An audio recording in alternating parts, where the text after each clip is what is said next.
পোনপ্ৰথমে আপোনালোক প্ৰতিজনলৈ YouTube channel ৰাইডৰ তৰফৰ পৰা জনাইছোঁ সশ্ৰদ্ধ প্ৰণিপাত। লগতে স্বাগতম, ওয়েলকাম। আতংকিত নহৈ সজাগ হ'বলৈ ৰাষ্ট্ৰীয় স্বাস্থ্য অভিযান অসমৰ তৰফৰ পৰা গহাৰি জনাইছে। আতংকই আমাৰ মানৱ শৰীৰৰ বিস্তৰ ক্ষতি কৰে। আতংকত ভগা মানুহৰ ৰক্তচাপ বৃদ্ধি পায়। সেয়েহে উচ্চ ৰক্তচাপত ভুগি থকা মানুহৰ বাবে আতংক বৰ ক্ষতিকাৰক।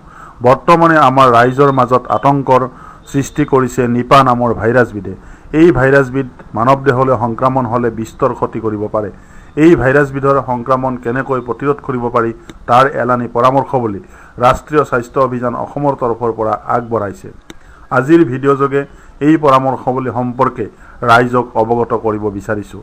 তাৰ আগতে আমাৰ চেনেলৰ তৰফৰ পৰা আপোনালোকলৈ এটা ঘোষণা আগবঢ়াইছোঁ। শ্ৰদ্ধাভাজন দৰ্শক বন্ধু, আপোনাৰ লগত আমাৰ চিনাকি নাই, কিন্তু আপোনাৰ চিনাকি আৰু পৰামৰ্শ আমাৰ অতিকৈ আৱশ্যকীয়।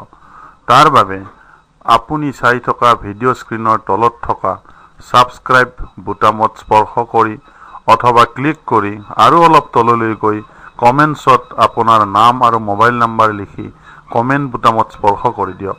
তাৰ পিছত ভিডিঅ'টো এবাৰ প্ৰথমৰ পৰা শেষলৈ চাওক। তেতিয়া আপোনাৰ চিনাকি আমি লাভ কৰিম। লগতে আপোনাক আমাৰ চেনেল এডভাইচাৰৰ তালিকাভুক্ত কৰিম।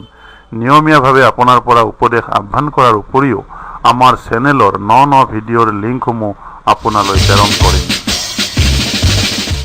নিপা ভাইৰাছৰ দ্বাৰা কিছু লোক সংক্ৰমিত হোৱা বুলি প্ৰচাৰ মাধ্যমযোগে প্ৰচাৰিত হৈ আছে। এতিয়া প্ৰশ্ন হৈছে, এই ভাইৰাছবিধ কেনেকৈ সংক্ৰমিত হয় আৰু সংক্ৰমিত ব্যক্তিজনৰ কি কি লক্ষণ দেখা দিয়ে?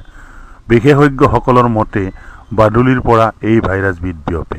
মানুহৰ দেহলৈ বিয়পাৰ মাধ্যম হিচাপে আমাৰ পোহনীয়া গাহৰিয়ে ভূমিকা পালন কৰে। বাদুলিয়ে কল, লিচু আদি খাই এৰি যোৱা অৱশিষ্ট ফল মূলবোৰত নিপা ভাইৰাছ সংক্ৰমিত হয়। এই ফল মূলবোৰ যদি গাহৰিয়ে খায় তেনেহ'লে গাহৰিটোৰ শৰীৰত এই ভাইৰাছবিধ সংক্ৰমিত হ'ব। এই সংক্ৰমিত গাহৰিটোৰ সংস্পৰ্শলৈ যি গাহৰি আহিব সেই গাহৰিটো সংক্ৰমিত হ'ব। এইদৰে এটাৰ পৰা আন এটা গাহৰিলৈ নিপা ভাইৰাছবিধ দ্ৰুতগতিত সংক্ৰমিত হ'ব। এই গাহৰিবোৰৰ সংস্পৰ্শলৈ অহা লোক ততালিকে আক্ৰান্ত হ'ব। বাদুলিয়ে খাই এৰি যোৱা অৱশিষ্ট ফলবোৰ আনি যি বাচনত থ'ব সেই বাচন বৰ্তনবোৰতো ভাইৰাছবিধ সংক্ৰমিত হয়। সেই বাচন যিয়ে পুনৰ ব্যৱহাৰ কৰিব তেওঁ আক্ৰান্ত হ'ব। এইদৰে বিভিন্ন উৎসৰ পৰা নিপা ভাইৰাছবিধ সংক্ৰমিত হয়।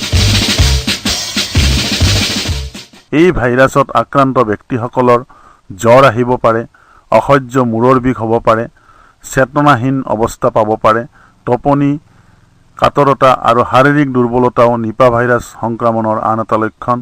মূৰ ঘূৰণি, মানসিক বিসংগতি দেখা দিব পাৰে।